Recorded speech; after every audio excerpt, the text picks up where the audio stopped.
Okay, please welcome Max Vangeli. Give a round of applause, please. Thank you, guys. Yeah. So my name is Max Vangeli. I was born in Moldova, and I live in Las Vegas now. So for those of you that may not know me, I started producing probably about 15 years ago, and professionally, on a professional level, I've been producing about 10 years now. So it's creeping up to 10 years. So I've been in this game for a very long time, but I got started kind of early. So I came basically, I grew up in San Francisco. San Francisco was a really big deep house scene. There's a lot of guys from the deep house circle, like Cascade, that came from there. They were like really big influences for me. And then after that, I started working with Size Records. For some of you guys that know Steve Angelo, Size Records, and Swedish House Mafia. So those were kind of like the people that I was working with at the beginning of my career. And after Size, I basically started my own label, which is called NoFace Records, and NoFace Records is under Armada. And Armada is Armand van Buren's label, for those of you guys that know or not know that. And I've done quite a few of these master classes in the US, in the States. And what I like to do initially, just to kind of get to know everybody, to understand where everybody's coming from, because there's so many different genres nowadays. You know, there's like, I mean, I don't even know all the genres anymore. You know, it's like, it used to be like when we used to make electronic music back in the day, it was like, oh, we're making dance music. And now it's like EDM, you know, it's like you're making this, you're making trap, making dubstep, house. So I kind of just want to get to know everybody. And maybe we can start from the front row this way and just kind of introduce yourself, starting with you. You're the lucky fella. You don't have to stand up for me. But introduce yourself and just kind of tell us what kind of style you're working on or prefer to be working on, or what are some of your favorite styles. So just so I can get to know, understand what you guys are, you know, what's the popular thing here. So basically, I started producing at the age of 17, I guess, when I got to know first song, like I heard Avicii's lyrics. So that really, you know, got me to EDM. Yeah. Started producing around.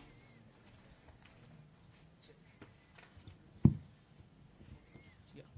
So I started at the age of 17, and after that, I did this music production session with a small school called Audio Cube. So I learned there about 2 years, and since then I'm producing. I generally produce house and progressive house, kind of deep, also trap, future bass. So I'm trying everything way possible into EDM. Okay, that was beautiful. But let's go. My name is Max, and I produce progressive house, because if we are going to do an introduction like that, Max doesn't get to talk, you know what I mean? So, yeah. But that was good. That was good. All right. Okay, so go ahead. And what's your name? Sorry. Evik. Nice to meet you. Hi, my name is Palkesh and I don't produce. Excellent. Great. I like that. Honesty is the best. You're a drummer. Okay, great. Okay. Yeah. Yeah. You're... he's like, me? Oh my God. Hi, this is Sulabh Rajput, and well, I am not in production, but in my hometown we, not exactly Western music, but we produced around 14 folk songs. It's in Chhattisgarhi music. Okay, that's great. That's good. I was hoping you'd say, hey, what's up? I do a gangster rap. You know, I'm like, whoa, okay. But that's good. That's Actually, good. this is nobody's familiar with that kind of music. I guess. No, that's good. That's good. Actually, that's great. Hello, my name is Atharva, and I started producing like 1 month ago, and I love to produce trance and house music. Okay, good. Hi, I'm Riz, and produce rap, hip hop, like mumble rap, I guess. Do you see this right here? Yeah, Do you know what this is? I saw the Biggie shirt. Yeah. There you go, man. I'm Prathamesh, and I'm mostly into techno and minimal house genre. Perfect. Hi, my name is Trishant, and I make ambient synthwave and techno. Perfect, perfect. Hello, my name is Yash, and 2 years back I've started producing trap music and big room style, inspired by Martin Garrix. Sounds great. Great guy. My name is Varun. You can call me V. I've been listening to your music. You can call me V too, because my last name is Vangeli. You know, it's like, what's up, V? You know what I mean? Yeah, I've been listening to your Rhodes music. I'm like, oh my god, it's crazy. Oh, thank you, I'm thank your you. fan right now. Thank you so much. So I've been basically just listening to hip hop, and that's all. And I just started producing. Okay. Hi, my name is Tejas, and I just started learning music production, and I would like to produce something like dubstep and trap, maybe. Thank you. Perfect. Trap, maybe, right? So you're not sure. Okay. Hello, I'm Nishat. I'm a guitarist. Okay. Awesome. Hi, I'm David, and I like to produce chill step and hip hop. Okay. Perfect. Perfect. Perfect. Hi, I'm Kiran. I'm a vocalist. Okay.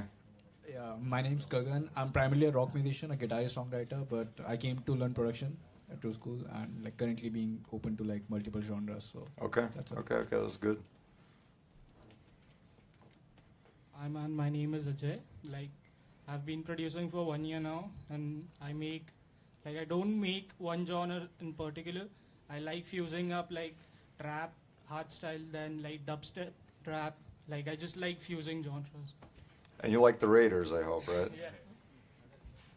My name's Adi. I don't have a genre yet because I haven't been into producing for that long. I've only been doing it for a few months. But I really follow Eric Pritz's style a lot, and Deadmau5 and Porter Robinson. Okay. to name a Progressive few. house. That's good. Hey man, my name's Jason. I am learning the guitars and production as well. I don't produce as of now, but I'm really open to, like, I listen to a lot of, not a lot, but I'm just getting open to future bass and deep house and stuff like that. Okay. Hi, my name is Siddesh, and I've been producing for 5 years. I started off with progressive house, but in the past couple of years, I've switched to future bass, and I think that's where my future Jumping ship, right? Yeah, I think that's Okay. where my future lies. All right. Okay, let's get to these guys on that side. Hi, I'm Sagar, and recently I've been exploring more of techno and house. So in past I used to produce psytrance, trance. So now I'm focusing more on sound design and getting new stuff on techno. Okay. Basically, yeah. Okay, perfect. My name is Yash, and I produce progressive house, electro house, and now I'm My name is Saurav. We have both a duo, Infidels. Nice. So I like to produce electro progressive type of genre. I'll basically like to fuse genres like hardstyle and then electro progressive. Yeah. Thank you. All right. Yeah. Hey, this is Sagar Golar, and I have producing since 16 years old, and I like to produce trap and dubstep. Okay. Hello, this is Rahul. I'm here to learn the music production. Okay. Hi, I'm Pranay. I've been producing since a year. No, I know. I'm not blinded by the light or anything. Don't worry. I just, I had a thought. You know what I mean? But go ahead. I've been producing since a year right now. I'm into tropical house and a little bit of future bass. Perfect. I am Romit, and I've been producing for the last 2 years. I'm more into progressive house, electro, and big room. Okay. I'm also a big fan of your track, Last Night Changed It All. Thank you so much. Hello, I'm Agam, and I've been producing since 2 years now, and I make progressive house and future bass. Okay. Hi, I'm Niket, and I've been doing productions for almost a year, and my inspirations are Zoo, Deadmau5, and Eric Pritz. Great choices. Hi, I am Siddhant Patsarthi. I am producing for last 3.5 years, and I'm a pop producer. So till now, my 3 tracks have been released, which are Lover Forever, Celebration Times, and Dreamful Life. So you're the only smart one going after the money right away, right? You're like, this is all great, but let's just go here. You know what I mean? Thank you. Okay. Hi, my name is Darshan, and right now I'm quite learning production at True School, and just exploring different genres and whatsoever. I'm getting the assignments and all that things. So yeah. Okay. I'm Bharat, and I am a drummer. Perfect.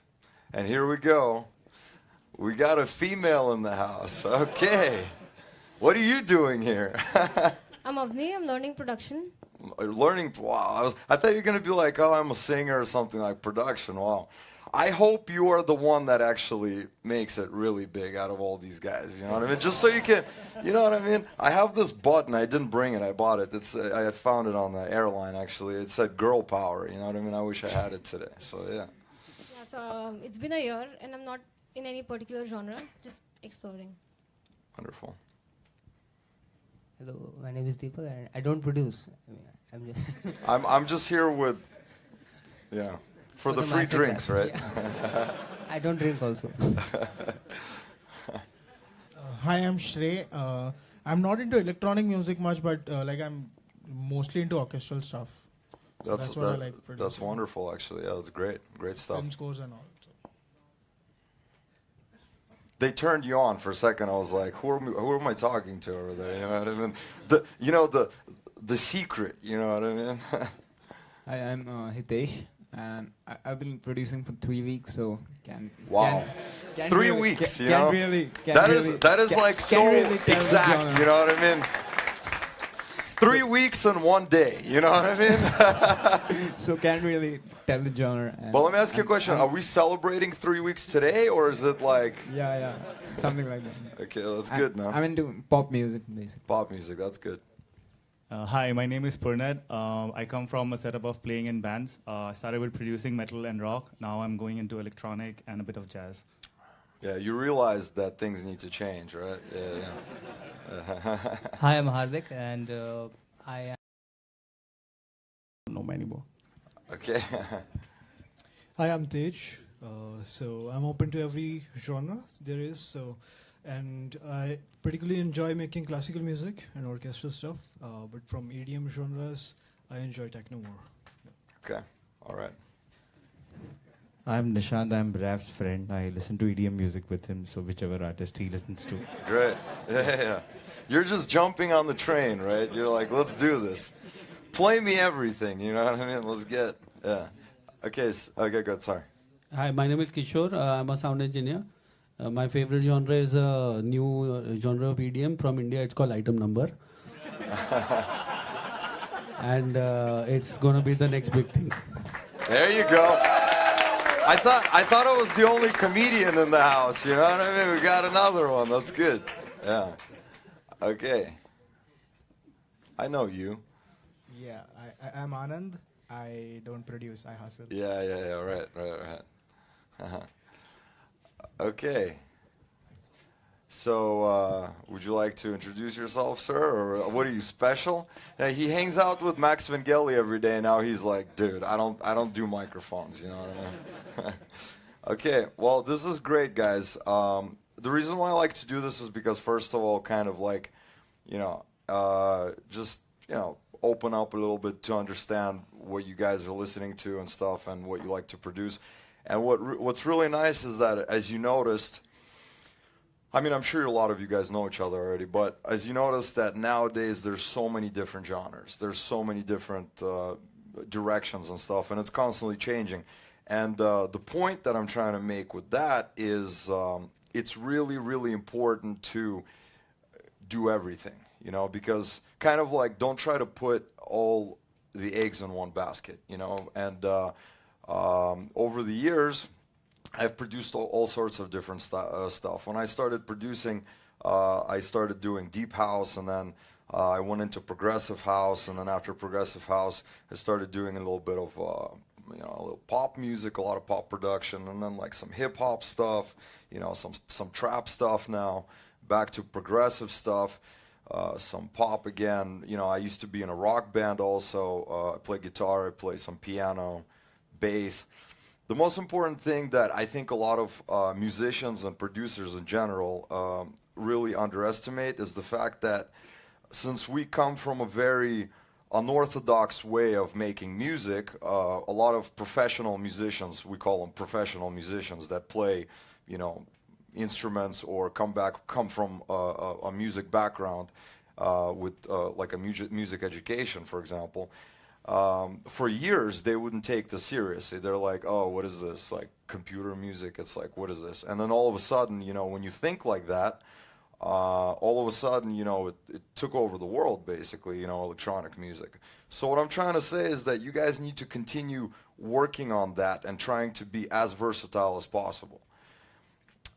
And especially if you haven't established yourself and you haven't had any releases, for those of you that haven't had any releases and don't really have a specific direction you want to go with, I strongly suggest that you literally, I'm sure you guys do this, you guys have assignments, I'm sure just like all the other master classes where, this week or this month you have to make like a trap song or like a future bass or whatnot. And whenever you're not doing that, whenever you just have free time, try to challenge yourselves. Like take, for example, like a genre that you're absolutely horrible at, like the worst ever. Like it could be, for some of you guys, it could be progressive house. For some of you guys, it would be trap, whatever that is, tackle that, tackle it and work it until you don't have to be a producer in that particular genre, but tackling those things, figuring out ways of how it's created is where you really unlock the power in music in general. Like, because as soon as you find that comfort zone and you sit still and you just kind of continue releasing within your comfort zone, this is exactly how a lot of musicians unfortunately lose their careers, because a lot of musicians that actually make it and start making money, start touring and stuff, they forget that learning is the only thing that keeps life going in general. Now, there's a lot of philosophers that have written a lot of things about that. There are people, very smart individuals, that they stop learning when they die, basically. That's the theory behind it. And I think that that theory is applicable to everything in life.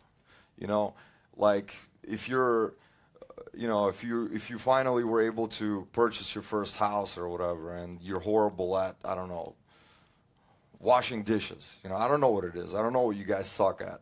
Like not knowing how to ride a bike or swim and stuff like that. Try to tackle those things in life in general. It doesn't have to only be music. So a lot of the times, like a synthesizer, let's take, now we have a lot of different choices, but for me, when Native Instruments, like when they released Massive, and I started messing around with Massive, initially it was like, it looked weird to me, because I came from like a very old school synthesis where, I used a lot of analog synthesizers also, so I kind of knew where things are, and then when those went to software, I was doing the software stuff. So when all these crazy synthesizers started coming out where you're looking at it and it looks like an alien, and you're like, my God, I don't know what this is, So as soon as people see that, they close it and they're like, oh, I'm going to go back to that, And then all of a sudden you see a whole movement that was created just off of that Massive, you know what I mean? Like Massive, like the whole dubstep and like even the trap stuff, even though like Serum now is kind of like the go-to synthesizer for a lot of like the trap dudes, Massive was that synthesizer. And a lot of the times I'd be sitting there and I'm like, and it kind of screwed me for a bit, because I'd be listening to a song and I'm like, how was that sound made? And I'm going through all my stuff, my banks, I'm going through the synthesizers that I'm used to using, because I'm like, yeah, but I'm a producer, a superstar, DJ, whatever, traveling around the world. And then I ask my buddies, they're like, oh yeah, that's Massive. I'm like, dude, of course it's Massive, you know what I mean? If it's like, if I can't find something in my house, I probably don't have it in my house, you know what I mean? So that's something very, very important, to experiment with as much stuff as possible.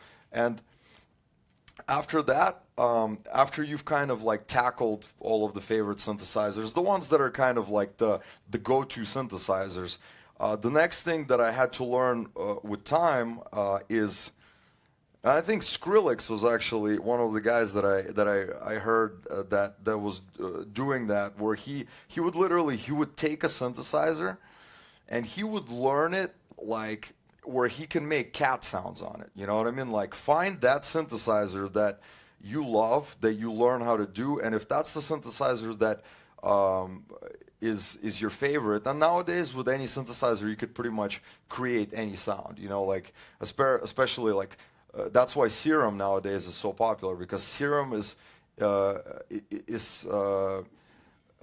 know, it's such a powerful synthesizer that you can literally make any sound with it, you know. But I don't know how deep you guys know Serum. Like you can put your own waveforms, you can like you can that particular synthesizer, like I think it would take a lifetime to really understand it. So that's a good example of tackling something that's important. You know, obviously if everybody is, you know, using MacBooks for production, a lot of the producers are using MacBooks, there's a reason why they're using MacBooks. I understand that a lot of you guys maybe possibly can't afford one and whatnot, and I was one of those guys.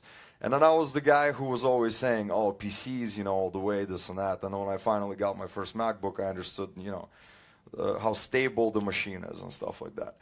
So that's the other thing. Don't necessarily, you know, follow the trends. Like just because everybody's using Serum, it doesn't mean that you have to make all your songs in Serum. That's not the point I'm trying to make. But also don't try to be the guy who's like, oh yeah, let them use Serum, and I'm gonna be the guy who, you know, uses that thing and like whatever. You know what I mean? There was a very interesting seminar that I watched about pop music. This really smart guy, I don't remember his name, but there's like a whole ideology, there's like a whole study on pop culture, you know, breaking down like Michael Jackson's hits, for example, you know, like Thriller. It's like, my God, like how is that song so big and so timeless? You know what I mean? And a lot of people say it's because it was made. It was made outside of the box, and it was something that very experimental, and it was something so far away from everything that was on the charts at the time, and that's the reason why it was so wonderful and amazing. And you know, you hear a lot of people saying is like, try to do something that people have not heard before. You know what I mean? But he was telling me, not me, it was a class, obviously. He was saying that the way our brain works is that, yes, do that, but implement a lot of the things that people can relate to. So even a record like Thriller, Michael Jackson, at the time, there was a lot of music that influenced the people that were behind these records, that took some of those things, you know what I mean? So just like with today's music, like for example, you know, like the Chainsmokers, you know, like my God, like seems like they're everywhere now. Like and those guys used to, you know, they used to open for me in New York when I used to play in New York and stuff, and like now it's like, man, like if you would have asked me then if this was gonna happen, you know, I would have been like, I don't know about that. But what did they do? Like, if you listen to the Chainsmokers records, are they like, why are the Chainsmokers so big? Did they create something really out there where it's like, wow, I've never heard this before? Not really, you know what I mean? Like, they took the things that they loved, and they took the things that were currently, you know, somewhat popular, and, you know, and they applied it to their own productions in a very smart way, you know what I mean? So what I'm trying to say is that when you're sitting there and you're thinking, man, like in order to become a superstar, I need to like come up, you know, I need to meet God, and God will tell me that this sound that nobody has heard before is going to be it. You know, if you're going to try to be that producer, you better be the next Skrillex, you know what I mean? And there's not many Skrillexes out there. So I mean, I challenge you to do that, but I'm saying you don't have to do that. You don't have to do that. What you have to do is you have to find your niche, and that niche doesn't necessarily have to be so outside the box where people are like, wow, this is amazing, this and that. You know what I mean? So, I mean, I challenge you to do that, but I'm saying you don't have to do that. You don't have to do that. What you have to do is you have to find your niche, and that niche doesn't necessarily have to be so outside the box where people are like, wow, this is amazing, this and that. You know what I mean? So that's another very important point that I'm trying to make is don't try to necessarily recreate the wheel. You know what I mean? Like, don't be the guy who's like, oh, you know what, I'm going to change the world. If you will be that guy, we'll shake your hand, no problem. But I'm saying is like, you're like playing the lottery a lot of the times. A lot of the times, like, music is, there's so many elements that go into becoming a famous musician or a successful musician, whatever that is. A lot of you guys might not even care about the fame. You know, you just want to make great music. You know, maybe write a song for a girl so she falls in love with you, whatever it is. You know, like when I got started making music, playing music, I wanted to learn the guitar so I could sit there by the fire and make sure that all the girls that are there, they're mine. You know what I mean? That was my point. You know, like I started playing the guitar because I wanted to impress the girls, you know. And then slowly I got into the dance music and stuff. And when I got into it, I was just kind of like, I was making it because I was having a lot of fun. And I think that if there was so much fame in that genre at the time, for me in particular, at that time, that there was so many possibilities to make a lot of money and be very, very successful, I don't know if that necessarily would have driven me to be where I am now. You know what I mean? So the reason why I'm saying that is because I had to find myself a few years ago, because I started, after doing all this stuff that I've been releasing, I was like, you know what, I'm going to get into this, do some more pop stuff, and I'm going to just like, you know, have more radio hits. I'm just going to like go in, like smash it, like have the biggest hits in the world and stuff like that. That is a perfect example of failure in music in general.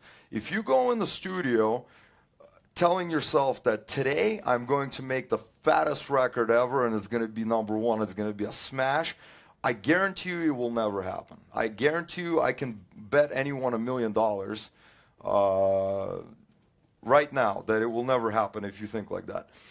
You have to go in the studio, you have to sit down, or guitar, or drums, anything, whatever, and you just take it and you look at it as like a toy. You know what I mean? Look at it as something that you could play with, play around with, try these different things. Because one of the most important things that I've learned, for example, from one of my favorite producers, a lot of you guys probably have no idea who he is anymore, because he comes from like when I was growing up. Like he was actually, him and Eric Pritz were like on the same level, making music together. They were touring together. Sébastien Léger, I don't know if you've heard of him, from France, one of my favorite producers of all time. And his label is called Mistakes Music. And the reason why he called it is because he was like, you know, like the French are, they're like the most honest people ever. Like they'll be like, look, I'm sorry, but that backpack is ugly. And you're like, well, thanks for telling me that. You know, like most people are like, oh, it's kind of okay, you know. So the point I was making is like he said it straight up. He's like, look, majority of the greatest records, a lot of the times, are the greatest elements that are made in music are simple mistakes.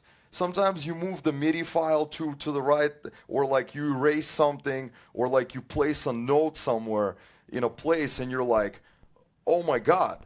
So what is the point? What is the like, what are we trying to learn from that?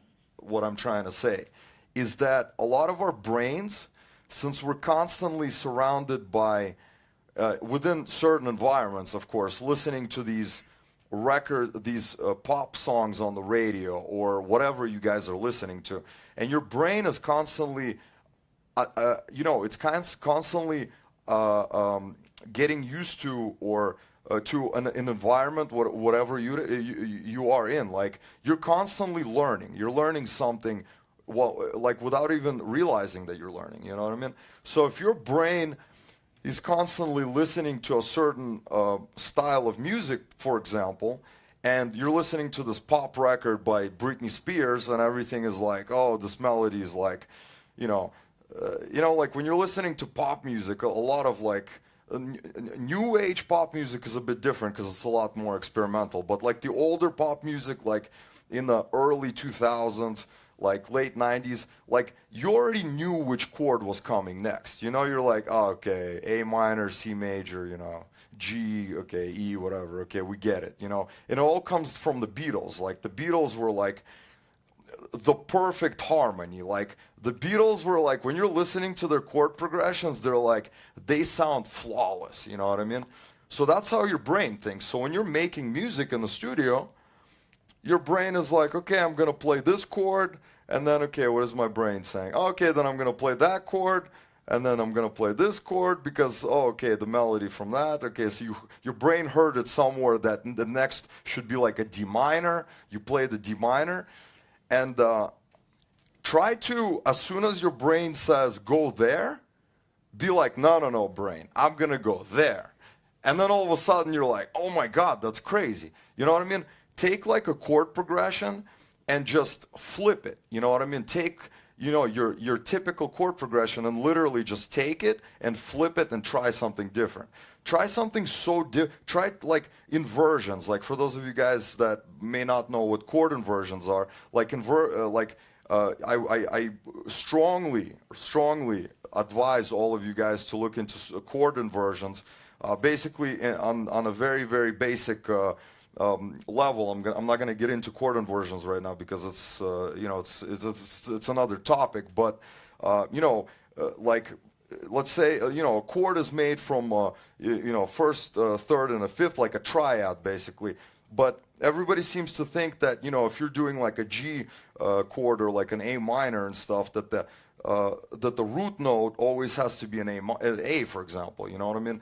And that is, for pop music, especially for like the typical pop music, that is the case. You know, like the A minor, you got like all the root notes. So it sounds like, and that's why a lot of, when I was trying to come up with chord progressions and I was listening, one of my biggest influences was Axwell.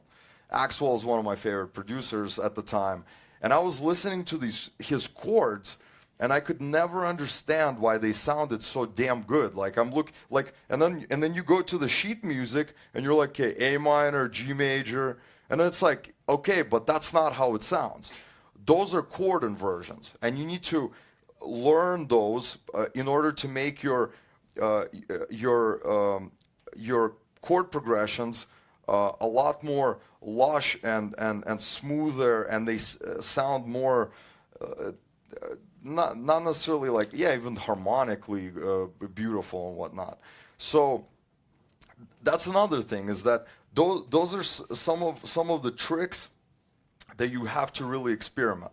And when I used to be doing the starting out with electronic music, I would sit there and you know try to do a lot of sound design and whatnot. And I realized that one of my biggest weaknesses, and I tell all the kids nowadays at the beginning, that you don't have to become Hans Zimmer over there, like on the piano where you're killing it, you know what I mean? But, I mean, some of the guys, they sent me demos. I'm like, dude, do you not hear that note is, like, it's not in the scale, you know what I mean? Like, learn some really basic music theory. Before you even get it, like, for some of you guys that are, like, here, like, the 3 weeks superstar over there, you know what I mean? Like, that's the thing that I would do. Like, if I was getting into music, and take the Galantis approach. This is brilliant because this is what they say. Like the reason why they came in and they started making so many amazing hit records is because they took a very different approach. They started making songs first, and then they converted them into what they're doing. You know, because a lot of the guys nowadays, they do it the other way around. Like I'm listening to and you were doing this today with me, and like you were playing this and you're like, yeah, so this is it here, you know, it's a breakdown, like these are the melodies and stuff, so I'm gonna lay the vocals down here. No, absolutely not. If you're gonna have a vocal record, you'd get the vocals first, because if you're getting a vocalist and you're like, here are the melodies, please write me words. You know, it's like, you know what I mean? It's you're putting the musician in an insane box, because there's absolutely no creativity there whatsoever. So when I'm doing vocal records, unless I have an amazing instrumental idea,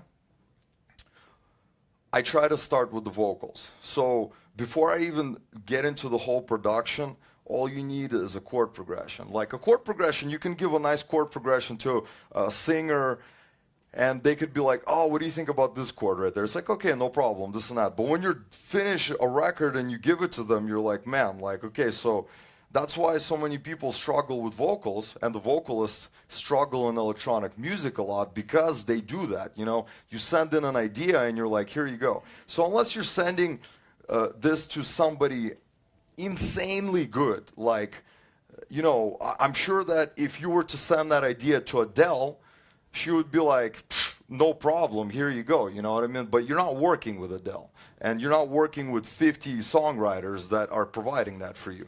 So try to understand the musicians as well, you know, like try to understand those musicians. They're just like you.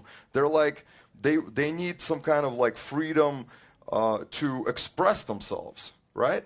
Unless you just want something, you know, like cookie cutter stuff, you know. It's like, oh, this melody's like, oh, da da da, okay, here. So here I have to take that note, you know, like I don't want to take that note. So that's another thing that when you're going into like production, like production is a word that happens after everything. What is production? Like let's take a factory, for example. Take a factory, you know, like before you go into production, what do?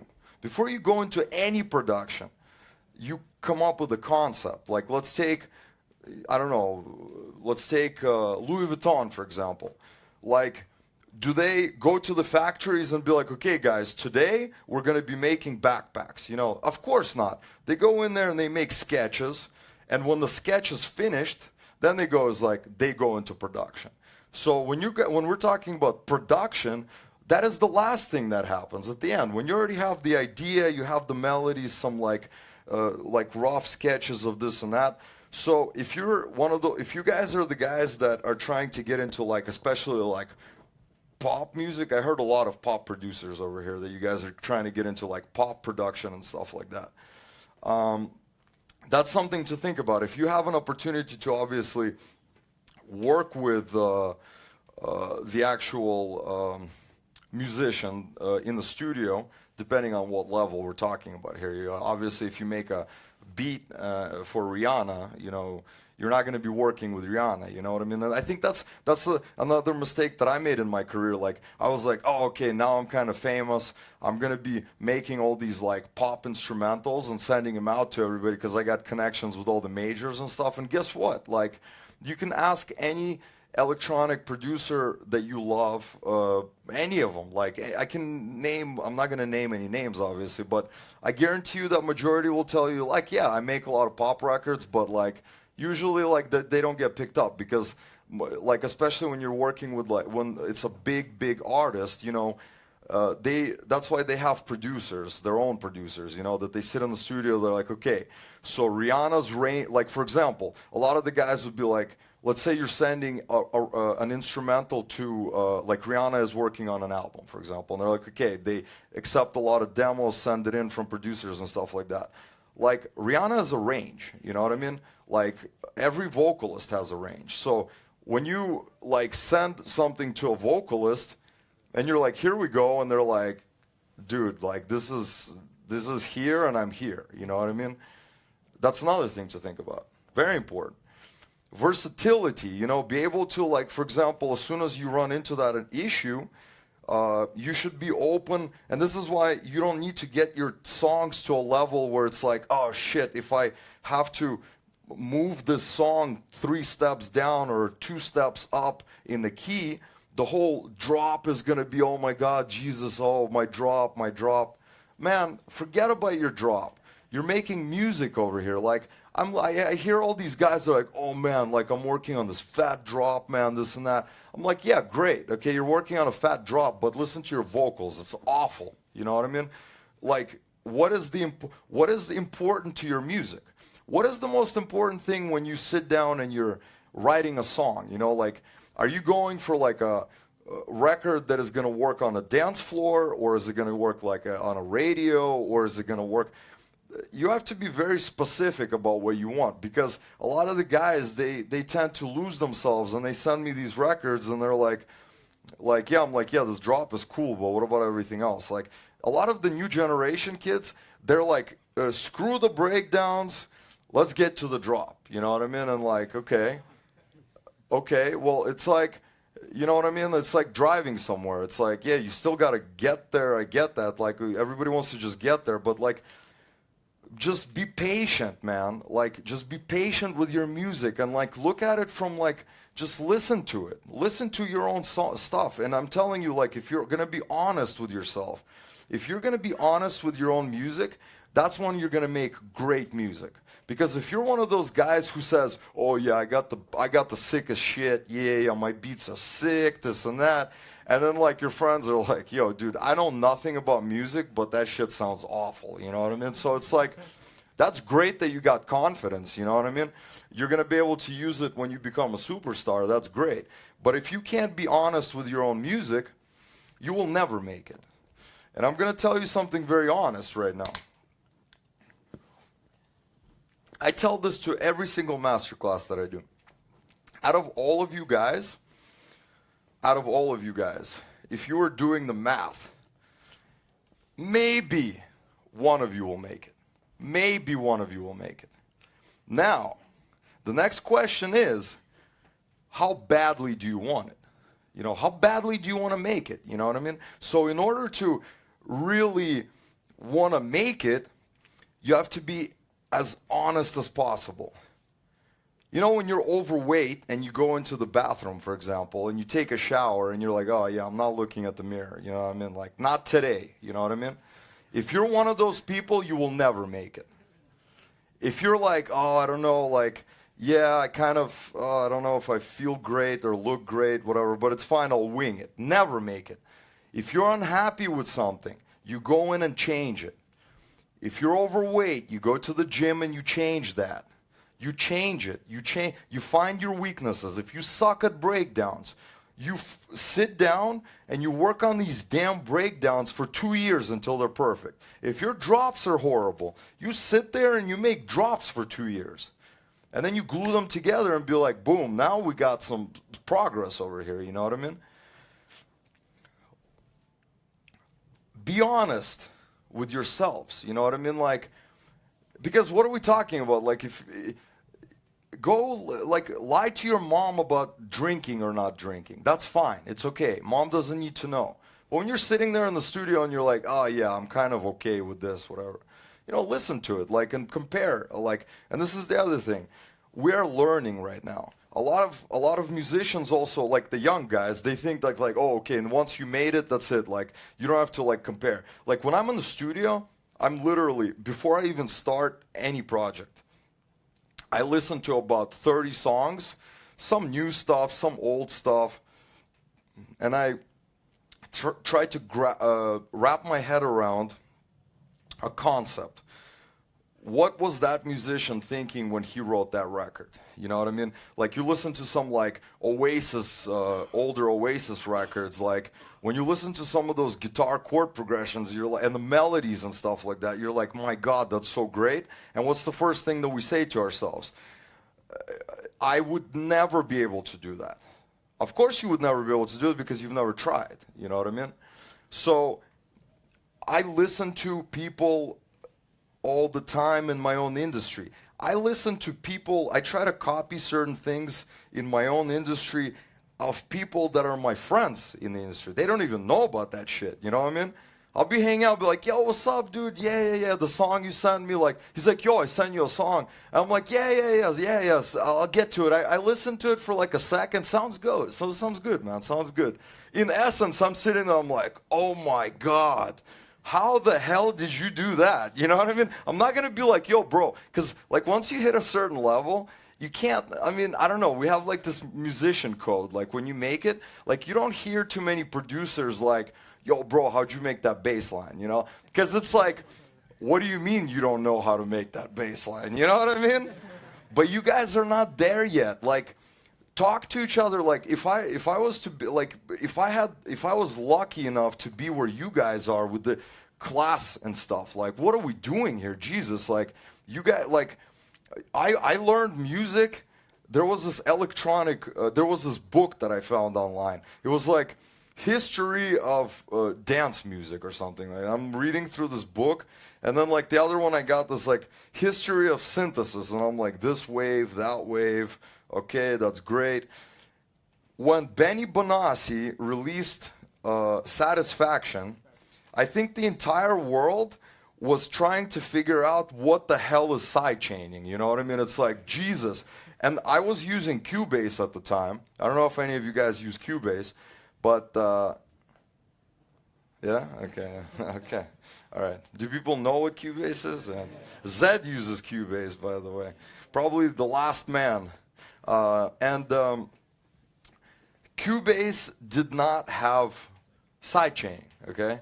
In order to sidechain something in Cubase, there was this thing that you had to do. It was a disaster, basically. So that's the reason when I switched from Cubase, because I heard that some other places had sidechaining and stuff like that. And I was like, oh my God, like what the hell, like this and that. I had to switch this and that, this and that. So now, if I was the musician that I am now, then I would have been like, well, what is sidechaining? You know, like if I want to sidechain something, I just literally, I can literally draw, you know, physically draw volume envelope automation and fix the problem within a second. You know what I mean? But unfortunately, it's like, I don't know.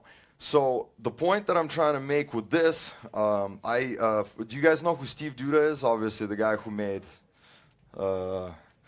one of the best synthesizers, obviously, if not the best on the market now. So Steve, you know, he used to work with Deadmau5 for, I mean, they're like best friends and stuff.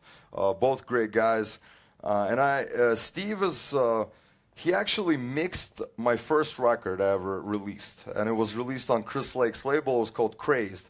So when I sent it to Chris and I are very good friends now, and I was so excited. I was like, oh my God, I can't believe you want to sign my record. This is wow, this and that, this and that. So Chris called me and he's like, what did you use to make this? And I was like, I think I was already using, Ableton already. And I'm like, oh, he's asking me how I made this because it sounds fat. Obviously, I'm the sickest, whatever, this and that. And I'm like, I used Ableton, this and that. He's like, bro, that mix down, Jesus, it's awful. You know what I mean? I'm like, what? I thought it was fat, man. And he's like, no, absolutely not. It's awful. You know what I mean? He told me it was awful probably 4 times. You know, it almost broke my heart. You know what I mean? Chris Lake is a very straightforward guy. You know, if it's awful, he'll tell you it's awful. You know what I mean? So he connected me with Steve Duda, who's based in LA.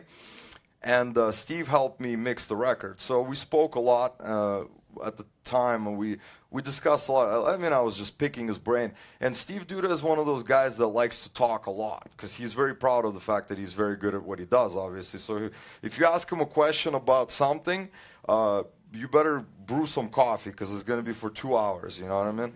So he told me one thing. I was asking him about a specific sound. I think it was like, you know, I was asking him about like the Deadmau5 pluck, something like that. Because at the time, you know, Deadmau5 was, I mean, he's still huge. But when he came up, you know, with those chord pluck progressions and stuff like that. And I was like, man, what's the secret? And he told me the most amazing thing that I still carry with me today. And he said, you know what the problem with a lot of producers nowadays is that they always think that there's only one way to make something. And he told me, he's like, I can make you that pluck 50,000 different ways, literally. So when you guys are hearing a record, for example, that was like a sound that is so intriguing to you and you're like, my God, how do you make it? You need to throw the idea out of your mind that there is a magical way to do it and it's the only way to do it, because there are always going to be other ways that you can do that same sound with a different synthesizer. And I'm going to tell you something, with time and time again, like I've been, you know, the more great producers that I run into, I know guys that literally, you know, you play them a sound and they're going to be like, okay, which synthesizer do you want me to recreate this? And they could recreate it in any synthesizer. So the point that I'm trying to make also, understand what you're doing. You know what I mean? Understand what you're doing. So obviously, like, you know, like, is there a sound here? Or or whatever. I mean, I can't. Did you guys hear anything? Okay. Well, I mean, this is an operator, obviously. So what I was going to say is that, like, you know, the standard operator, when you open it, it comes with a sine wave, for example. So understanding what a sine wave sounds like, understanding what a sawtooth sounds like, understanding how, like, in your mind also, like, if you become a really good producer, like, you can hear it in your head when you combine those two things together, that you know, like a sine wave is like this. If I add a little sawtooth, and then I add a little bit of this, and then maybe some modulation, some LFO modulation or whatnot, a little bit of a chorus, okay, I hear this, okay, this and that. It's cooking. For those of you that like cooking, this is exactly how it's made. This is how perfumes are made also. Like, people that make perfumes, they get so good, like the best people that make perfumes, like, you know, you give them a smell, and they're gonna mentally be able to break it down for you. They're like, yeah, there's like a rose, there's a little bit of cherry here, this and that, this and that. Now, if he's gonna make a replica of that perfume, are those the exact ingredients that were made in the perfume that he's making a replica? Absolutely not. But can a human ear or nose tell a difference? Absolutely not. Even a professional can't tell a difference. You know what I mean? So don't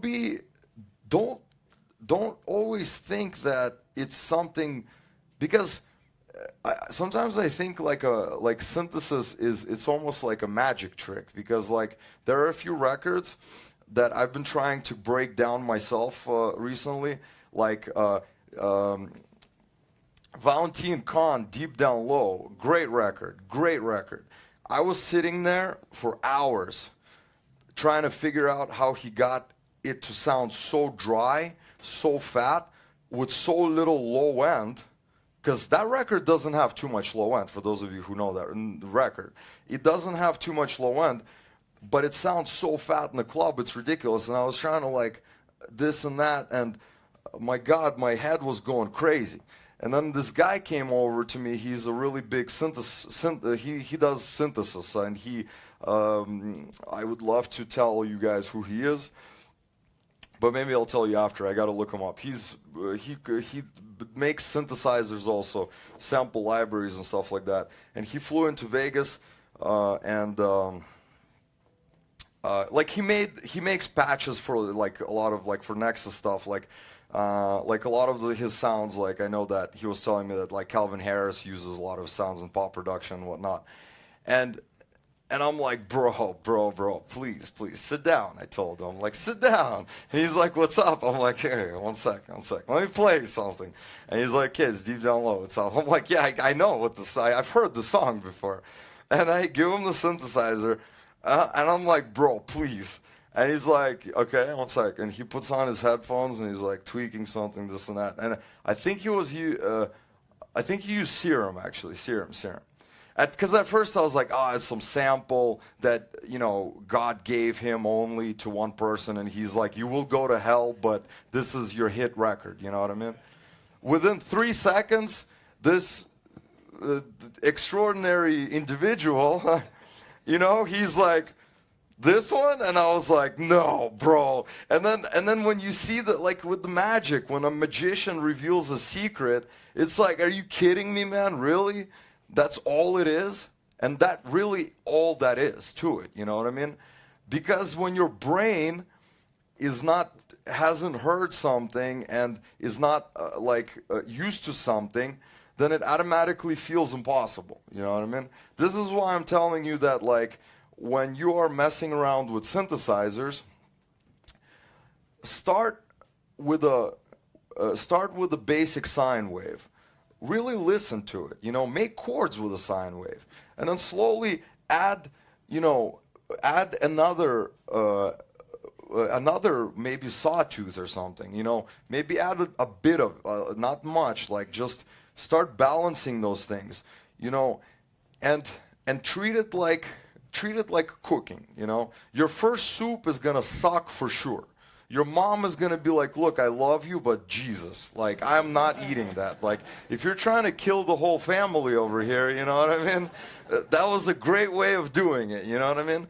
And don't be afraid to fail, you know? Like, like, a lot of people are like, oh my God, I wasted so much time on this beat, and it's not good, what the hell? Well, look, like, Eric Pritz, I don't remember if he told me or like I heard somebody telling me. No, yeah, he said it. He said it. He's like, I have like 300 or 400, maybe even more unfinished ideas. You know what I mean? Like if I was to count up, and that's Eric Pritz, and everybody's like, oh, Eric Pritz, he's God, and to many of us, he is God, that when he starts an idea, it's going to be a fat release regardless. But that's not the case. That is absolutely not the case.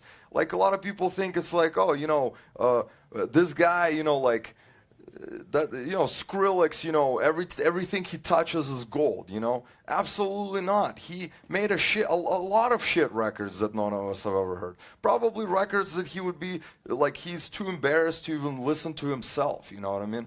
So the point of this thing is that you will never learn without failure. You will never learn without failure. My career turned around when I really hit the bottom. You got to be at the bottom. That's when you start climbing. That's when you start climbing, because if you try to find an easy way out, you'll never make it. And even for those of you that will get lucky with that one record and it becomes a hit, you better prepare yourself, because your career is about to take a very crazy turn. Make sure that you pack your bags correctly, because if you come somewhere and you got to put on some underwear and you're out. Your career is done. It's done, because a lot of people come in and they make these. This is why I think I was very, very fortunate, and Steve Angelo has been always telling me this. I remember when we were like touring, we would always be like, oh man, like I was looking at like Avicii, for example. He's a good friend of mine. I've known him for years. Like we started producing from the same forum together, you know, like same as Afrojack, you know what I mean?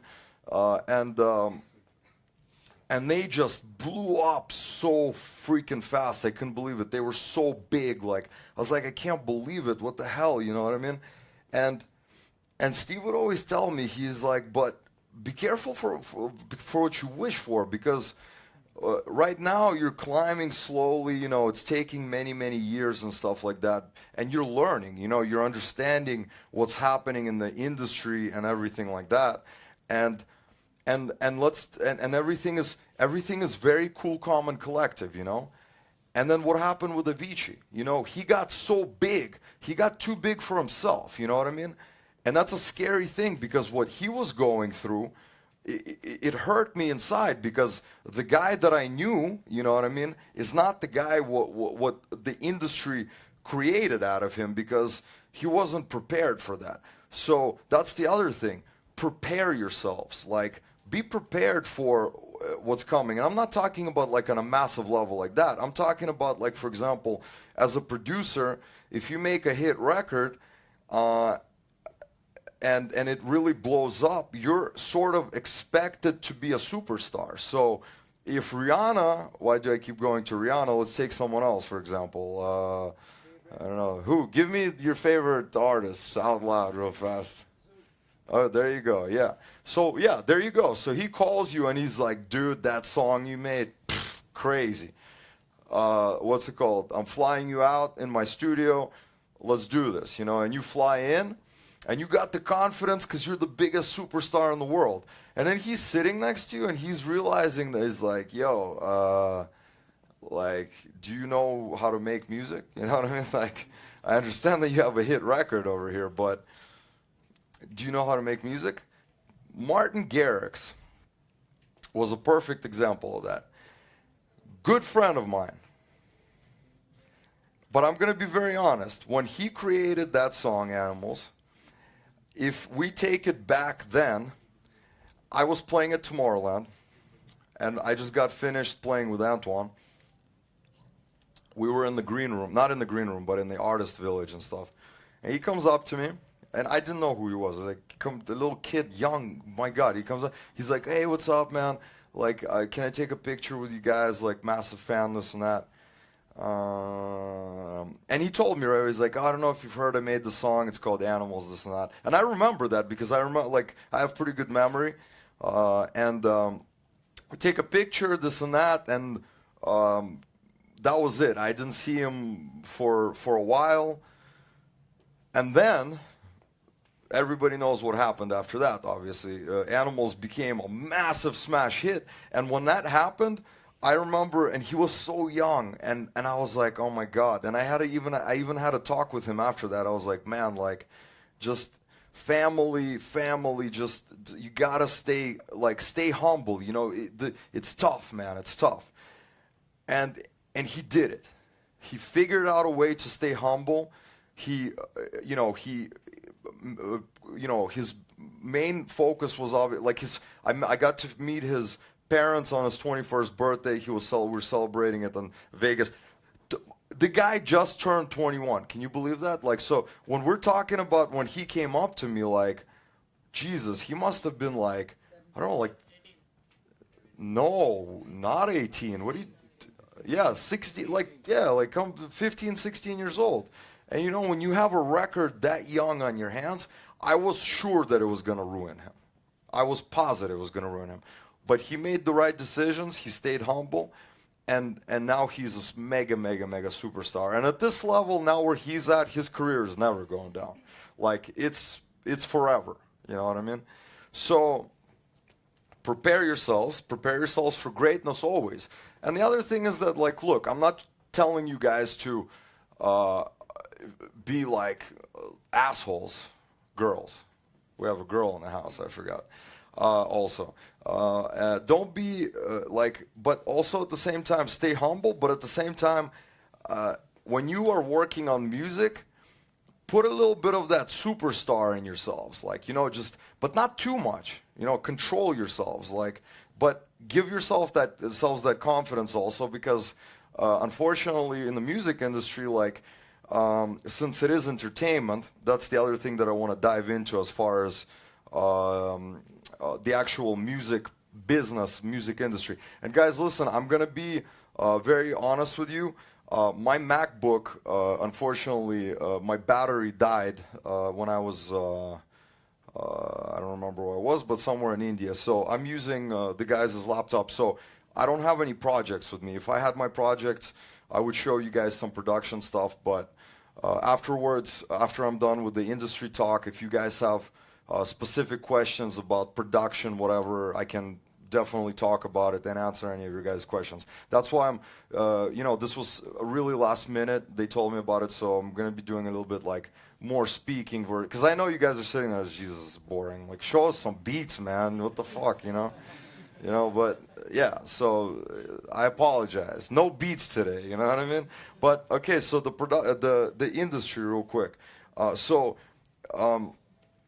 There's people that make it really big in the industry because their music is really big and amazing, like Zoo, for example, who is not necessarily like the most outspoken person in the world, you know what I mean? And he's a very small, tiny exception. And unfortunately, this is why when it comes to entertainment, like music, which is entertainment business, when you're trying to break into the industry, and again, I'm talking to the people that are trying to get into the industry. Some of you guys don't even give a shit. You're like, yo, bro, I just want to play some bass, and that's it. I don't care. You know, go to work, play some bass. That's different. Yeah, the bass players are leaving. No, I'm joking. What's it called? But if you want to break into this industry, you have to understand that there's many factors other than just making music. So this is a big one, because when I was trying to figure out my new way and like where I was going with my label, and I was sitting there in the studio, I'm like, oh, I got to make this, I got to make that, for hours trying to do this, trying to do that. And finally, one of my business partners who I work with, he told me a really smart thing, which kind of changed my life. He's like, listen, get out of your studio and go explore a little bit. You know what I mean? Go see some other stuff. You know what I mean? Let your brain let your brain soak in some more stuff outside of what's going on in your studio, because when you're sitting there, you're like, okay, I'm making trap, I'm making trap, I'm making trap, I'm making trap, I'm doing this, I'm making trap, and you're like, oh, I made a trap song, and people are like, okay, it sounds like everything else, okay, no one gives a shit, you know? So what I did, I get an opportunity to travel all the time thanks to my job, but I'm saying you don't have to do that, for example. But when I go somewhere now, I go to these villages and like to these other places. Like I went to Goa for the first time in like last year when I had my first show there. I went to like Anjuna Beach and then I asked like the local musicians like what are they working on, like this is a Diplo approach, I call it. That guy's a genius when it comes to that. He goes around the world. And he, instead of sitting there, like a lot of these guys are like, oh, I gotta move to LA, bro. Like, that's where it's at, man. Everybody's in LA. Yeah, everybody's in LA. That's great. But why would you want to be where everybody else is? Go somewhere else and like listen to, like, for example, you guys have this guy that I just, discovered, Nuclear, the guy who played like EDC, I think, for the first time and stuff. And he's like one of the first guys that broke through from you guys, like, you know what I mean? And why did he break through? Because he was like, okay, I could be a guy who's making songs that sound like, like whatever, like Dylan Francis, whoever you want to think of, like Skrillex, or like, Marshmello. And he's like, but you know what? I'm going to take my culture, you know what I mean? I'm going to take something that people have not heard, And that's why he made it. That is exactly why he made it. And this is a very big problem for a lot of musicians and a lot of people within their own cultures. Where, for example, I have a friend of mine in Dominican Republic, and in Dominican Republic they speak Spanish and English, okay? Just like you guys speak English, and across India there's many different languages also. So when I went to Latin America, for example, all my posts would be like in English, and then I translate it in Spanish. I'm not Latino, okay? And why am I doing that? Because I'm trying to reach a lot of people, and even here, like, when I'm posting something, I post it depending on where I'm traveling and stuff. And this guy, I'm not going to name him. He's probably watching, by the way. I gave him a lot of shit about this. I'm like, what's up with this English? Like, why are you only posting in English and not in Spanish as well? He's like, oh, bro. Dude, like, Spanish ain't cool here. Like, it's English only. I'm like, but that's your country, like what's going on over here? So why are more musicians in India not being influenced by your own music in here? Because are you trying to become famous in India or across the world? What are we trying to do here? If you're trying to become famous in India, then okay, I get it. You know what I mean? But I'm pretty sure that's not what we're trying to do here. We're trying to go global, you know what I mean? We got to go across the world.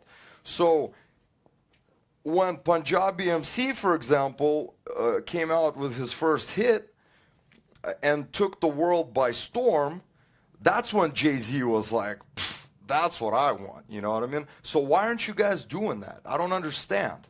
Why aren't you guys using your culture as an advantage in the music industry?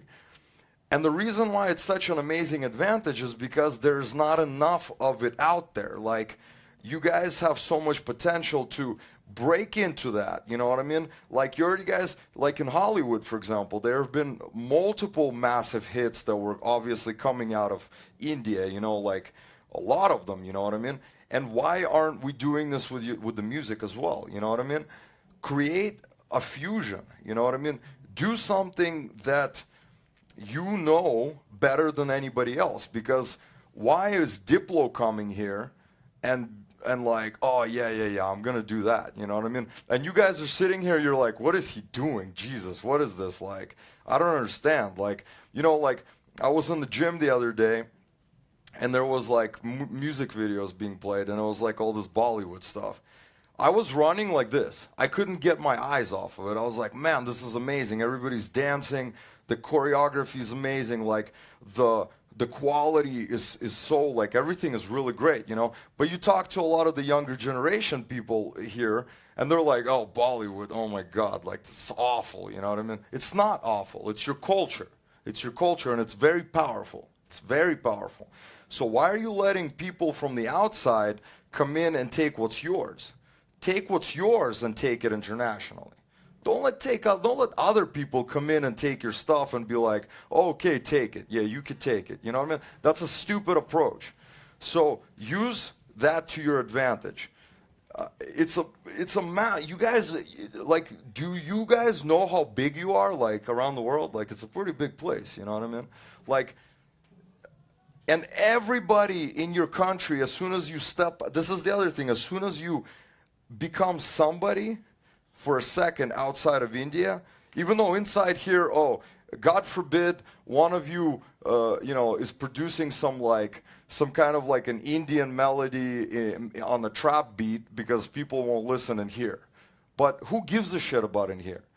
But as soon as you are here and you're making it, you're like, oh, that's our friend. Oh my God, what the hell? No, that's not how it works. You gotta do that. You gotta do it and take that because it's a very, very big advantage. So the other thing about the industry is what I'm saying is that it's very, very ruthless. The industry is very ruthless. There are many, many, many, many different scenarios why people become big. Many different scenarios. There's only 1 in a million that makes it purely on talent. 1 in a million, maybe 1 in 10 million. Maybe 1 in 20 million. Skrillex, pure talent. Pure talent. The guy he's such a nice person that people like that, they struggle in the industry. They really do struggle because the industry is very ruthless. And I hate hearing these, like, as soon as especially like the local promoters, like these promoters, man, like it's awful. They're like, oh, okay.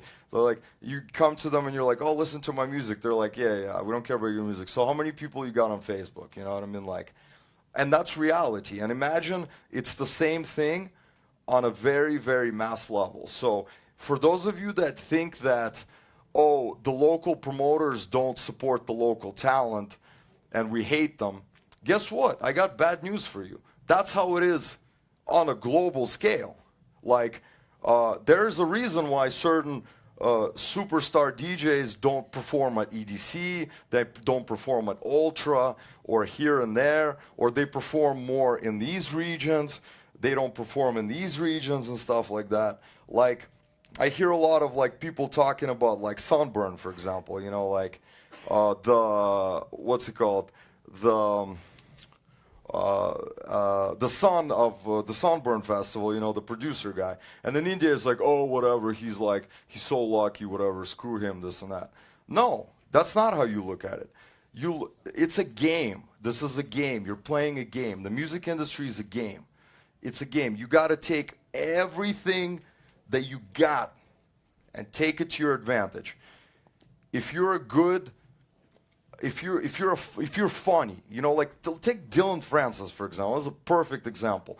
Don't box yourself in as like, oh, I'm a musician and that's it. If you want to be that guy, that's fine. You better make some damn good music to make it. But again, I'm going back to the entertainment. If you want to make it in this industry, you have to understand that you are an entertainer. You are there to entertain. So a lot of the guys in the industry that, the big guys can do that, where they're like, you know what, I come in, I play my stuff, this is my music, these are my fans. If you don't like it, then you can just not book me next time. But for the smaller guys, for example, your job is to entertain. You get paid to make people have a good time. So if they bring you into a club, like for example, I played on this tour in India, for example, this time around. If I was to come in, and I've played, I play quite a lot in India nowadays, and I think it has a lot to do with this, what I'm about to tell you, is that if you come in and you're like, okay, my name is Max Vangeli, I make this kind of music, and this is what I love playing, and this today, kids, is what you have to hear for the next 2 hours. And if you don't like it, you can get the hell out of the club. Sure. The promoters are going to be like, sure, Max Vangeli, go ahead. You know, why don't we test you out? You know, you clear the dance floor, you're never coming back to this town again. You know what I mean? And a lot of guys are like, oh, screw this club, screw this promoter. What about challenging yourself and saying, okay, all right, then this is what I did on this tour, actually. I played in some places that were like, you know, not as educated as some of us in whatever we are doing. You know, like, let's say, shockingly, a lot of people are like, what do you mean you've never heard the song? And like, cause we're living here. You guys are living in this box, and everybody's like, oh yeah, Deadmau5, oh my God, or like Eric Pritz, oh my God. And then you go to high school and you're like, dude, like, have you heard the new Eric Pritz song? And they're like, who? Like, who are we talking about here? Understand that, like, and so what? Like now, all of a sudden, only people that like that music, those are the only people that go to the clubs? Yeah, no? Yeah, because when I go to the clubs, I don't go like, oh my God, Jesus. If they don't play Deadmau5 today, I'm leaving. You know what I mean? It's like, I go to the clubs to have a good time, to entertain myself. So if I come to the club and the DJ is playing some shit, or maybe it's not shit, but it's something that is not making the majority of the people there have a good time, that's a problem, because you failed as an entertainer.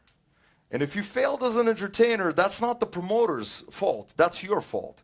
The promoter gave you a chance, and the promoter is not the guy who is necessarily supposed to, like, the promoter is never going to come to you and be like, bro, I want you to play as deep as possible. Yeah, of course, if we're talking about like Space Ibiza opening for Carl Cox, it's like, yeah, okay, I open for Carl Cox, I can play whatever the fuck I want.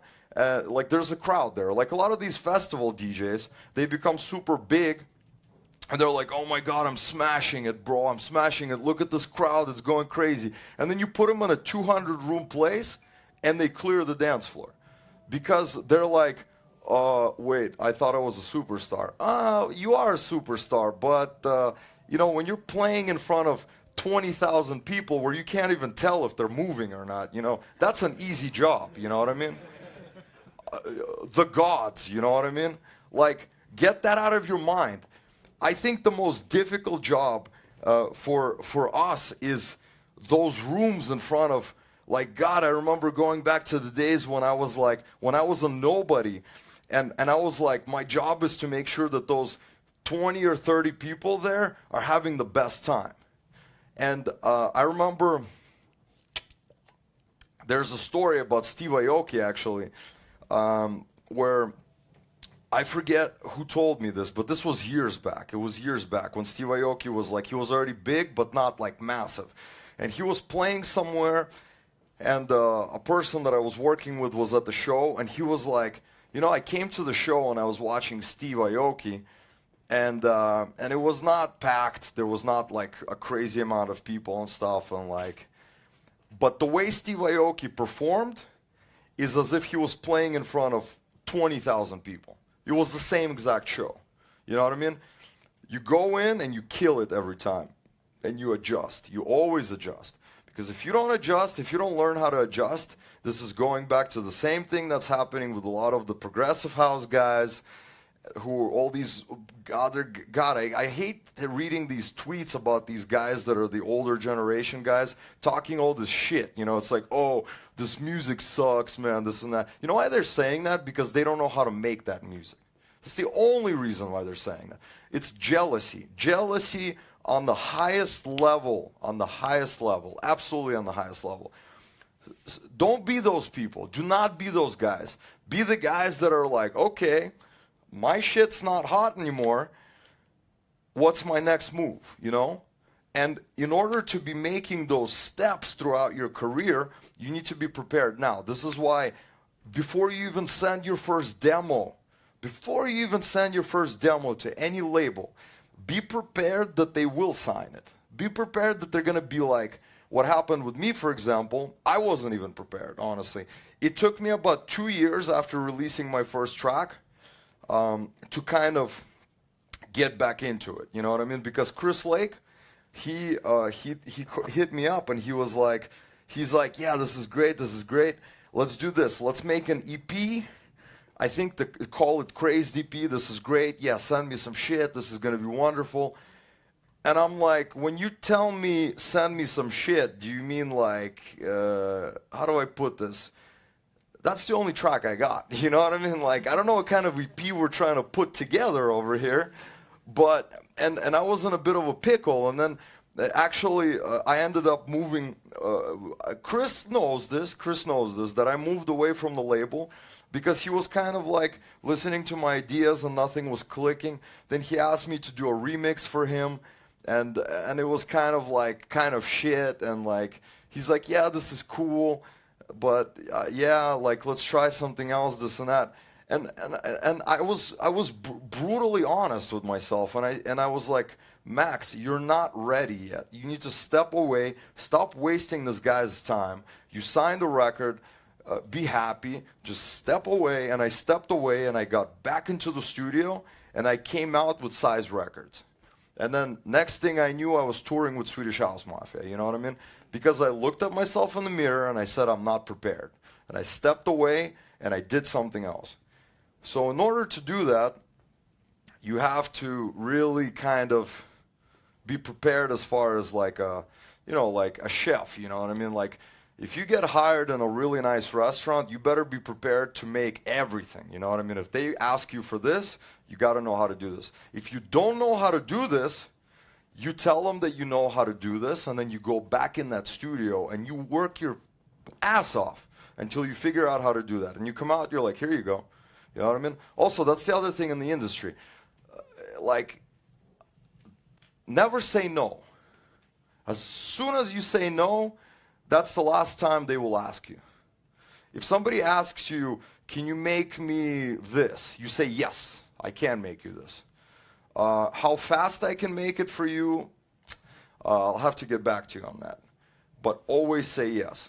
Always say yes, get back in there, learn it, do it. And that's the thing is, like, if you guys don't want to be in that situation where you have to, like, kind of how I was like, oh my God, I'm scrambling. I got to go back in and I got to learn all this. That's why prepare yourselves before you even send the demos. Like going back to the demos, I'm sure a lot of you guys send demos to labels trying to get it signed. I personally listen to all the demos on my label. I will listen to you once.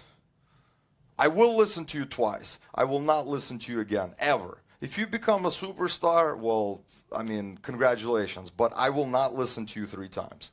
That's my policy. So if you send me shit once and you send me shit twice, you're done. Never put yourself in that situation. When you send your promos, just be brutally honest with you and be like, this is the best work I've ever done. Demos, sorry, not promos. And promos too. Please don't send crappy promos, obviously.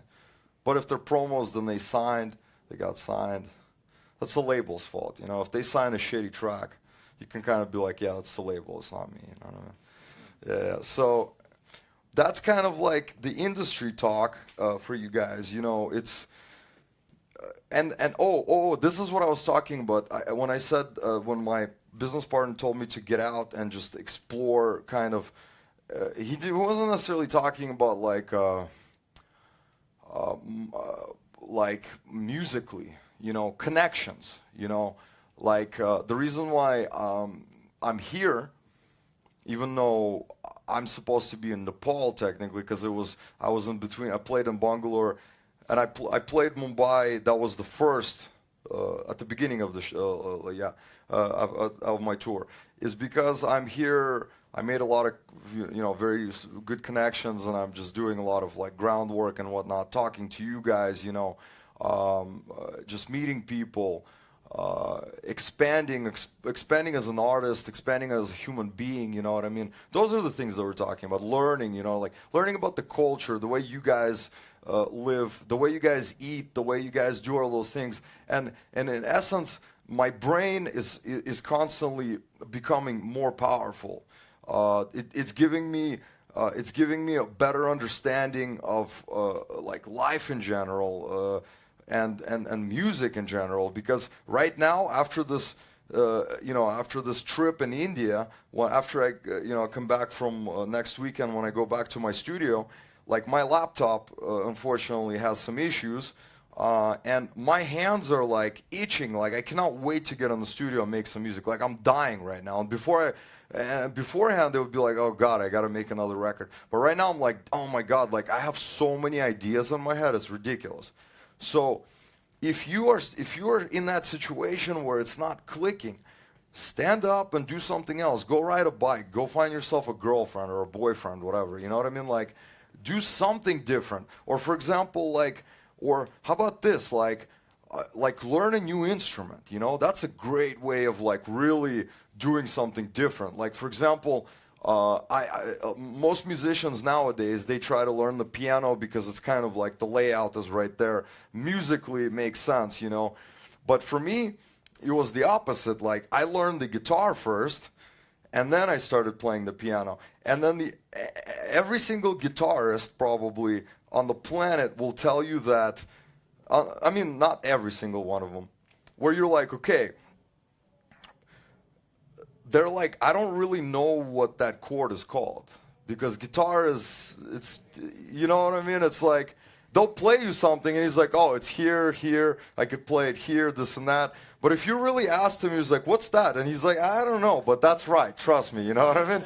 Yeah, you know what I mean? That's how it is. And that's why when I went to piano, I was like, shit, I gotta like learn the names of these chords because like, yeah, you know what I mean? So if you're a piano guy, I dare you to try and learn the guitar because, oh, are you for a surprise as far as like, you know, completely different world, you know what I mean? And if you're a guitar guy, learn the piano, that's the same thing. It's like, it's another challenge. But what it's doing in essence, I'm going to tell you what it's doing in essence, because when you're doing like jam sessions, for example, a lot of musicians, they're like, oh, what are we playing? Oh, okay, the chord progression, this and that, this and that. But now, like, I don't really do jam sessions anymore, but when I was in high school, in college, like, I used to, like, jam with my buddies all the time. Like, we'd be jamming on the guitar, and then their whole thing is that, like, we don't tell each other the chord progressions, we don't even tell each other the key, and you just have to use your ears and figure out what sounds right, you know what I mean? What sounds right, and you you're constantly training your brain to know what sounds right. And if you keep training your brain to go in that direction, whenever you're playing a certain chord, you're like, oh my God, I'm going to add a seventh in here because that's exactly what needs to be added. And you add a seventh and you're like, that's it right there. You know what I mean? Your brain is telling you that because your brain is trained that when you're doing like these jam sessions where you don't even know what you're doing, you're kind of like really, really training your brain to know exactly where to go. You know what I mean? I have no idea where I was going with this, by the way. Oh, yeah. Try new things, you know? Like, I want to, like, for example, the next thing I want to try, like, I don't play the drums, but I'd love to learn how to play the drums now that I don't live with my parents. For those of you that live with your parents, my kids will not be playing the drums, I'll just tell you that much, because unless they live separately from me, of course, you know what I mean? But nowadays, you know, you have like, it's crazy with the technology. Like I go into we have Guitar Center in the US, I don't know if you guys have it here. It's like a music store, big ass music store and stuff. And now I'm like, I'm standing there, I'm watching this guy like smashing it on the guitar, this and that, on the drums and stuff, in headphones, and he's like killing it. He's like, yeah, it's so loud and powerful. I was like, Jesus, like a MIDI fucking set, you know what I mean? And I'm like, wow, you know what I mean? That's great, you know? Now we can do that, you know? Look at this technology and stuff. So embrace it, you know? This is the problem with a lot of musicians nowadays, and people in general. They're like, oh, this music, or this sucks, that sucks. We're constantly evolving as human beings. If you're going to be the old-fashioned guy who's like, oh yeah, I only like this stuff because that stuff sucks, like you're being so closed-minded. Like, why would you ever think like that? It's almost like you're becoming a guy who only wears a black shirt every day. He's like, yeah, but I like it. I'm like, but why don't you try a shirt that has some color in it? You know what I mean? And it's like, yeah, but that's too weird. Like, my friends are going to think it's weird. Great! Your friends are going to think it's weird. You are already doing something different from everybody else. You know, like if I was to go back to high school again, God, I'd love to go back to high school again. My God, I would kill it. Like back in high school, it was like, oh, okay, so I got to wear these shorts. Okay, cool. All right. Put something on where they don't notice me. You know what I mean? Walk right through. Thank God. Nobody talk to me. God forbid they ask me a question. Jesus, I don't know how to answer that. You know what I mean? Versus like coming in where people are like, yo, what's up, dude? You okay? Great. I'm great. Are you okay? You know what I mean? And all of a sudden people are like, yo, did you see Billy today? My God, what the hell? You know? And then some girl would be like, you know, I kind of like it. And then the other guy's like, yeah, I kind of, you know, it's cool. You know, I like it and stuff like that. And then all of a sudden people are talking about you. So you went from being a loser to doing something so crazy that, like, all of a sudden you're right there. You know what I mean? Like when Lady Gaga broke into the industry, people thought she was nuts. Yeah. So it sounds like we're going to just cut it off now as far as time. And I just want to maybe do like, let's do like 5 minutes of maybe if you guys have a few quick questions before I let you go. But again, I apologize about the production. If you guys want to, I have a few projects actually that I uploaded on my YouTube channel where I break down some of the records that I do, and it's pretty pretty hands-on, like an hour or so tutorials on some of the things. And you can learn some of the things there. And if you guys have any questions ever, like feel free to ask me on social media, like on Twitter or like DM me on Instagram. Like I reply to all my fans. And if you guys have any specific questions, you're welcome to do that as well. I'm always there. But let's go ahead, baby. Can we do like 5 minutes of questions? Is that cool? Or are we completely out of time? Okay. All right, cool. Yeah, so you guys, is there a microphone where's the microphone? Is like, yeah, 1 sec. Give me. Hi, what was the inspiration behind when you made the track Island, when you remixed that track Island by Pendulum? I'm gonna tell you that record, that remix, we made with Steve and Antoine in Ibiza actually on headphones. We had just our laptops and headphones, and I think that was a lot of that's a perfect example of being in a perfect atmosphere. Like we were in Ibiza, it was a great, we had a wonderful time, and we had about one evening to finish that remix, and it was due, and I still remember, we finished it, Steve mixed it and mastered it on his headphones, and we didn't sleep all night. He gave us a copy. We were still playing CDs then when it was made, so we burned it on a CD. And this was a funny story real quick. I'll be quick with it. We were flying with Tiesto to Tomorrow World, and he brought us to, we were playing on a stage together. And then on the plane with him, we found out that he was also asked to do the remix. A lot of you guys probably don't even know that Tiesto did do a remix. And it was like, we were like, oh my God, because Tiesto was like, you know, he was like a god, and he still is a great friend of mine and stuff. And it was like, oh my God, he's going to test his, and we're going to test ours, what's going to happen. And he's a totally cool guy. So right away we got there, we played it, and like that melody was like, you know, that was an easy remix, you know what I mean? You just had to be, it's a perfect example where you have to do just some structure and whatnot, you know. I hope, inspiration, Ibiza, there you go. You know, so try to make some music, not only in your studio, take your laptop. Now you can make music anywhere. Go make music. What's that park called that we were at? Bangalore? Yeah, there was a park that I went to. Like, maybe you guys have heard of it. Like, you go there and you're like, oh my God. Like, a lot of people come there to, like, sleep, relax, whatever. You know what I mean? Like, so I know you guys have places like that. Like, go find a place where, like, there's energy there. You know what I mean? Trust me, it sounds crazy, but it's not. That's why Goa is such a powerful place. You go to Ajuna Beach and you're like, oh my God, I feel something there. There's forces there, you know what I mean?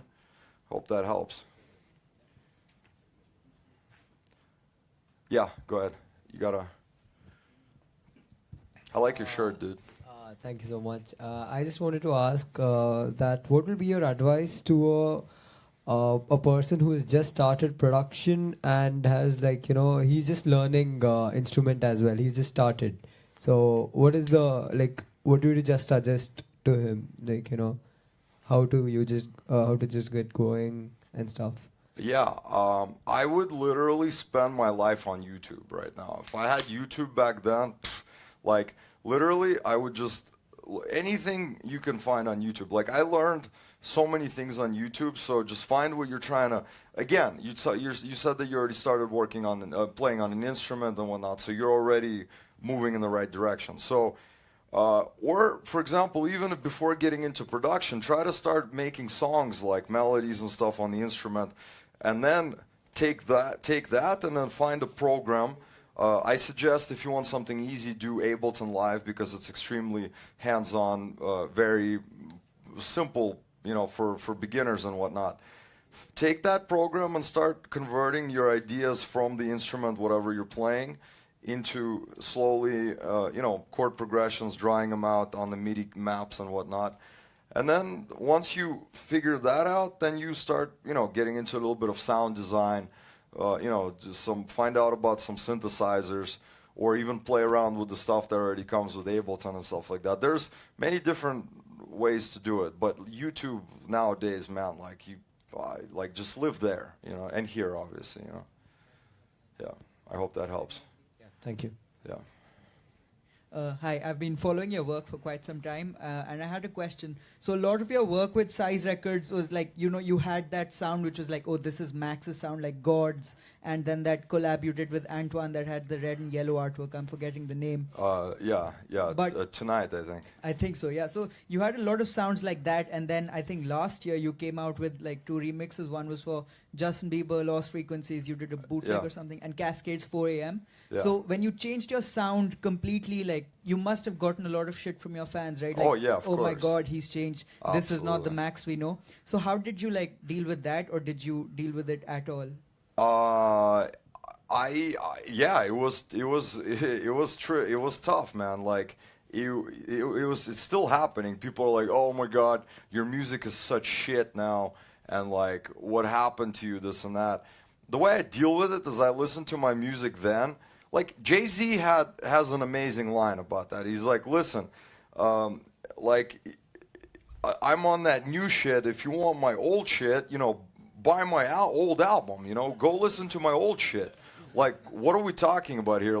What, Jay-Z is going to be like, "Yo, okay, so this album is successful. I'm going to make all my albums until I die sounding exactly like that." So people like that, the way I look at them as closed-minded people. So I have no space for those people in my life. For example, I made a tweet the other day. I was so inspired by India that we're doing a lot of big things. We're going to start doing a lot of free shows. We're going to start doing a lot of education, music education in India. And I made a tweet about something I'm here to do something big. We're taking over India and whatnot. And he wrote something like, maybe you should do some history lessons or so, read some history about the fact last time somebody said that they're taking over India, they were the English, with the colonizing and whatever. I was like, whoa, I'm like, what? And then I replied to the guy. I was like, bro, I'm talking about music here. What the hell are you talking about? You know what I mean? So, and then I wrote something like, yeah. And then he's like, yeah, but still, you need to be careful. And I was like, dude, you're out of all the people, you're the only one that said something like that. And you know what he wrote to me? He's like, yeah, well, that's because you're nobody really knows you in India. And I was like, why would you say that to a person that comes here and tries to learn about your guys' culture, doing all these great things, and you write that? You know what I mean? That's cancer to me. That is cancer. And people like that, you need to eliminate from your life completely. Eliminate. So that's why when people write me that kind of stuff, I don't care. I so much don't care. This is my music. I don't make the music for you guys. I make the music for me. If I'm sitting there and making music for you, and I'll be like, okay, listen, what is Jonathan gonna like? Let's see. Let me ask him on Twitter, bro, what style do you want? What the fuck we talking about? You know what I mean? Out. Forget about those people. Move on. Do what you want. I hope that helps.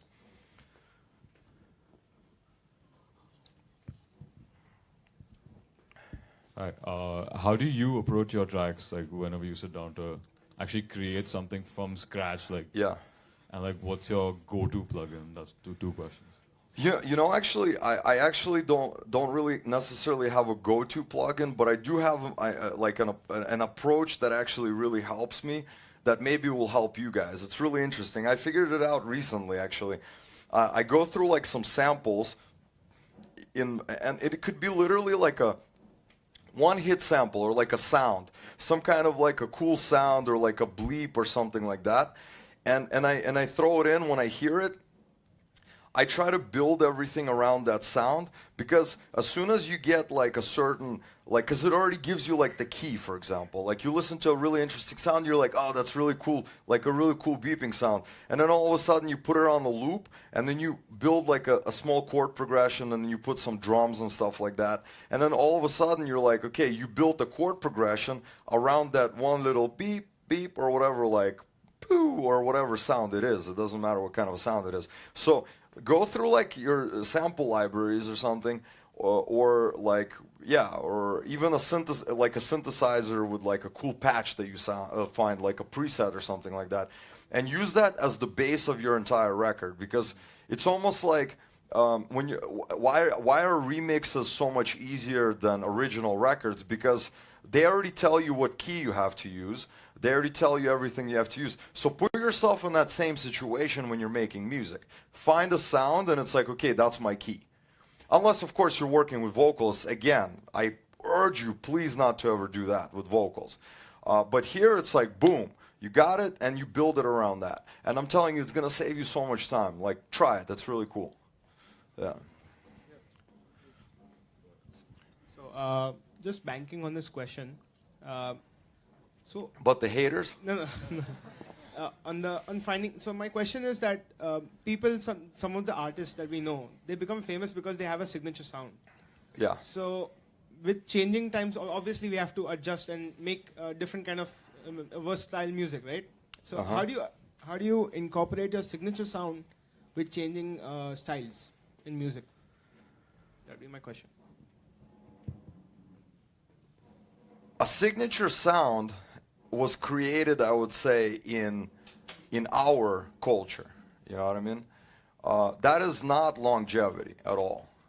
That's not longevity at all. If for those of you that think that you're searching for that signature sound and you're gonna find it and that's gonna be it, that's not longevity. Would you guys say that Skrillex has a signature sound? Maybe 4 or 5 years ago you would be like, yes, Skrillex does have a signature sound. But when you listen to like Jack U, for example, you know, you're like, I don't really know. Or like you listen to some of his pop production and stuff, I don't know. Or like, what about Calvin Harris? Everybody's like, oh yeah, Calvin Harris has a signature sound. What about his last album? Does that sound like a signature Calvin Harris sound? Absolutely not. So for example, take a group like Queen, for example, one of the greatest rock bands of all time. They moved with the generations. Like they were moving in so many different directions as far as styles and everything that's happening. And that's the way you have to evolve. Just like with fashion. Does fashion have a signature sound? Absolutely not, because it always changes. And you need to be changing with that. Get that out of your mind about the signature sound. If you find it, use it for like a few records, that's fine, but always try to evolve and try something new. You know what I mean? The one very interesting thing that that I do suggest, like for production, like electronic music, like I still don't have one. I've been telling myself for 10 years to do it, like the template, like some basics like white noise or like some hats or whatever that you can strip down and take out later on. Like that should be your only signature sound. Everything else needs to be started from scratch. at least that's my theory about it, you know. I hope that helps. For labels like Size or Axtone, what is the selection or review process for the tracks that are sent to them? How do they select those tracks and decide if to release them or not?